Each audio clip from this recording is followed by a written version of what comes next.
ยังไม่ทันลุกเลย เรื่องนี้พี่ว่าเดียวอะ เอาพระเอกตอนนี้กลับเป็นพระเอกหรือยัง ครับ ไม่มีผีแล้ว ครับผม ทำไมมันต้องเก๊กกันขนาดนี้ด้วย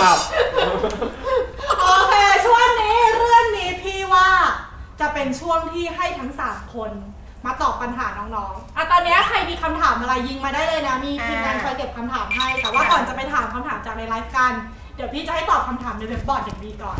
เคยเข้ามากันหรือเปล่าเว็บบอร์ดเด็กดี โอ้ยเข้าตั้งแต่เด็กเลยครับ ตอนนั้นเข้ามาดูอะไรสารภาพนะ ไม่ครับ Google อะไม่เด็กก็มีเขาเด็กอะมันตอนผมเด็กเข้าไปดูไอ้ลงคะแนนสอบไง ใช่แบบพวกเรื่องคุยเรื่องอะไรอย่างเงี้ยครับ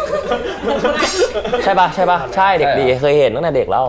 อ๋อเคยอ่านสมัยจะเข้ามหา นี่ ลั เขา ย จะมีพวกเน็ตไอดอล โอ้ยแต่ประถมมัธยมเลย ที่แบบว่า เด็ดไอดอลอ่ะ เน็ตไอดอลที่แบบว่าเอ้ย นี่เป็นไอดอลเหรอ ไม่ใช่หมายถึงว่าเข้าไปดูแบบ อ๋อก็คือไปหาสาวในนั้น พิเศษไม่ได้เลย โดน ฟีดเลยอย่างงี้ เราก็ต้องมีช่วงที่แบบว่าเราพักผ่อนบ้างอะไรเงี้ย พักผ่อนก็มาดูลูก พักผ่อนในเว็บเด็กดีอะนะ มันมีเคยเข้าดิ พักผ่อนหรือ อะไรเราอ่ะ ถอนทับ อะไรได้เลยนะ เปล่าไม่มีอะไร บอกว่าอยากไปขอพรครับ ขอพรด้วย ขอพรไม่ได้นอกจากรูปสาวๆสวยๆแล้วเราก็มีเว็บบอร์ดปัญหาวัยรุ่นด้วยสำหรับน้องๆที่แบบเฮ้ยมีปัญหาไม่รู้จะปรึกษาใครก็จะมาปรึกษาในเว็บบอร์ดเรา ดีครับ วันนี้เราเลือกมา1กระทู้ให้พี่ๆช่วยกันตอบ ใช่ ไขปัญหาให้น้องๆหน่อย ซึ่งกระทู้วันนี้มีอยู่ว่า ชื่อว่าอะไรมองไม่เห็น เพื่อนสนิทไม่ถูกกันแล้วเราเป็นคนกลาง ก็คือเป็นเพื่อนกันทั้งแก๊งแล้วมีอยู่2คนที่ทะเลาะกันแล้วแบบเขาก็ไม่คุยกันเลยนะคะที่เราเป็นคนกลางเราอยากให้เขาเข้าหน้ากันติดเราเองก็ทำตัวไม่ถูกแบบนี้แบบไม่รู้จะทำยังไงดี ถ้าเป็นพวกพี่ๆอย่างเงี้ย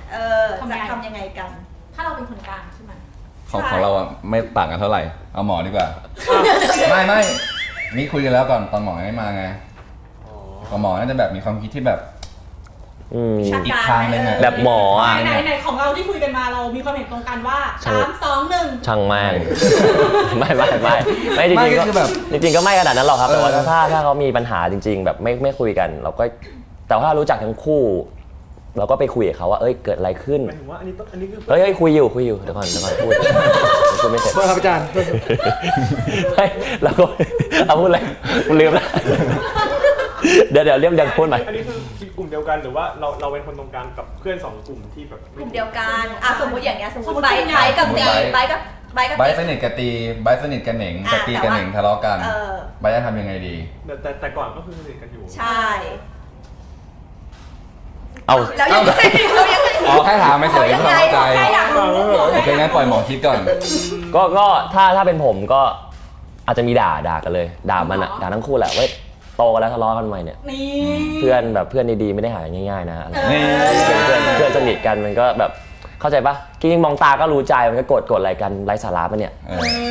ก็ต้องแบบเหมือนสั่งสอนมันไม่สั่งสอนก็แบบเรียกมาคุยแหละครับก็ถามว่ามันมีปัญหาอะไรทำไมถึงต้องไม่คุยกันขนาดนั้นมัน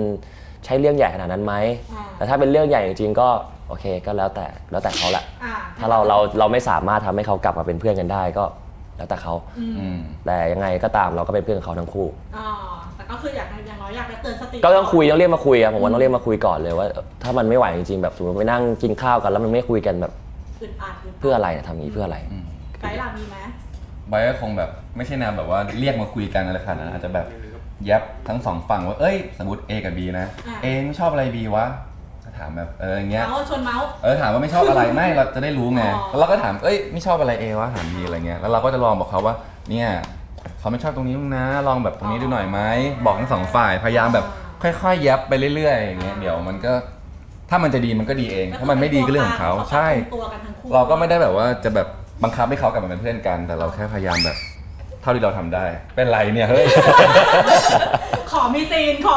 นไม่อยากให้เพื่อนรออยู่คนเดียวนั่นแหละฮะต่อไปมาหมอเน็ตยังประมวลผลไม่เสร็จที่นั่งเงียบๆหน้าตาแบบ processing ขึ้นอยู่ตรงนี้